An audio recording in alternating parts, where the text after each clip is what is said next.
Hello everyone, welcome to Total Digi Campus brought to you by STL Total। आज हम देखेंगे कि student management में अगर हम एक स्टूडेंट ऐड करते हैं तो फिर उसका फ़ी कैसे कैलकुलेट होता है एंड हम स्टूडेंट एक ऐड कैसे करें। तो चलिए फिर हम लॉगिन करके एकेडमिक्स एडमिन पे जाते हैं।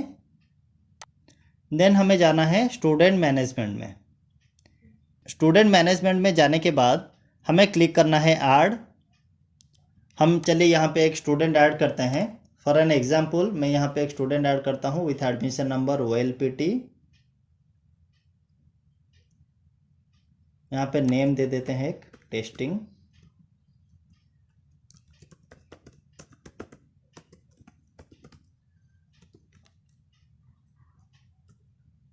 जो भी बेसिक क्राइटेरिया है हमें पहले फिलअप कर लेना है।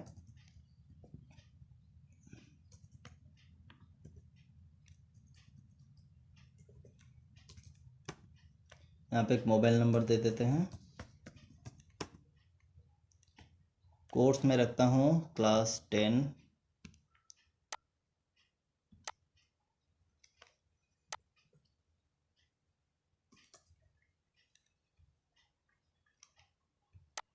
कोर्स रखता हूँ जनरल, क्लास रखता हूँ क्लास 8।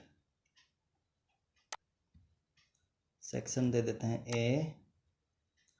चले सेक्शन छोड़ देते हैं, रोल नंबर भी छोड़ देते हैं। जहाँ पे भी ये स्टार मार्क है ये सारा मैंडेटरी फील्ड्स है। कैटेगरी पे हम रखते हैं इसे सिविलियन पे रखते हैं। कैटेगरी 2 पे ऑल करते हैं। एडमिशन टाइप पे हमें क्या देना है। अगर नया स्टूडेंट है तो अगर हम यहाँ पे नया करके न्यू करके ऐड करते हैं तो फिर उसका जो रजिस्ट्रेशन फ़ी है, एडमिशन फ़ी है, मतलब at the time of admission या फिर ऑन एडमिशन जो भी फीस हम हमारे अकाउंट सेटअप पे हम किए होंगे वही सारा फ़ी यहाँ पे कैलकुलेट होगा। अगर हम इसे ओल्ड करते हैं तो फिर उसका जो भी सिर्फ उसका जो रजिस्ट्रेशन का जो फ़ी होता है और फिर उसका जो ईयरली फ़ी एंड क्वार्टरली फ़ी होता है वही कैलकुलेट होगा। देन ट्रांसफ़र फ्रॉम APS अगर है, ट्रांसफ़र फ्रॉम APS में पहला तो ये होता है कि एक स्कूल में वो बच्चा जो जो पेमेंट करके आया होगा, सपोज कोई बच्चा Q1 का पेमेंट दूसरे एक स्कूल में करके आया है, वहाँ पे उसका ट्यूशन फ़ी है 3000 फॉर 1 क्वार्टर, लेकिन वो वहाँ पे अप्रैल एंड मई तक पड़ता है और मई 30 में वहाँ से रिलीज़ हो जाता है। तो मई 30 तक जो पेमेंट है उसका ट्यूशन फ़ी मतलब 2000 रुपये वो वहाँ पे ऑलरेडी पे करके आया है। तो फिर बाकी जो उसका 1000 रुपीज़ है तो यहाँ से कैलकुलेट होगा। तो फिर यहाँ पे हम ट्रांसफ़र फ्रॉम APS अगर करते हैं तो हमें फ़ी कैलकुलेशन डेट यहाँ पे देना है कि वो कहाँ से फ़ी देगा, कौन सी डेट से फ़ी देगा। मैं यहाँ पे डेट चूज कर लेता हूँ कि वो मई तक पेमेंट करके आया है तो मैं यहाँ से जून से लूँगा।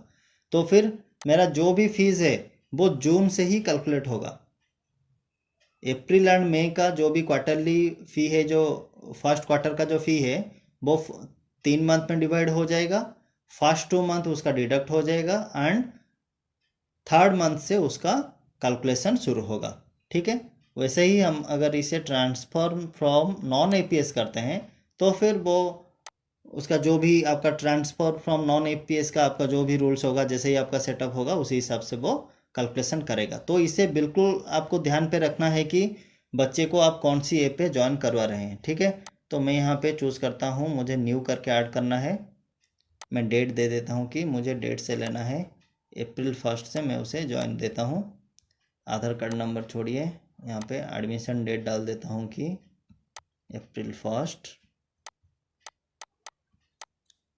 देन CBSE रजिस्ट्रेशन नंबर छोड़िए, हाउस नंबर भी छोड़ दीजिए, सर्विस कैटेगरी भी हम छोड़ देते हैं। इसे हम अगर सिर्फ सेव करें तो उसका फ़ी जनरेट नहीं होगा, हम इसे सेव विथ फ़ी करते हैं। देखिए इसका जो भी फ़ी है सारा कुछ आ गया। ठीक है, मैं यहाँ पे न्यू करके दिया हूँ तो उसका एडमिशन फ़ी आया, सिक्योरिटी रिफंडेबल फ़ी आया। अगर ये ओल्ड स्टूडेंट होता उसका सिक्योरिटी रिफंडेबल नहीं आता, एडमिशन फ़ी भी नहीं आता।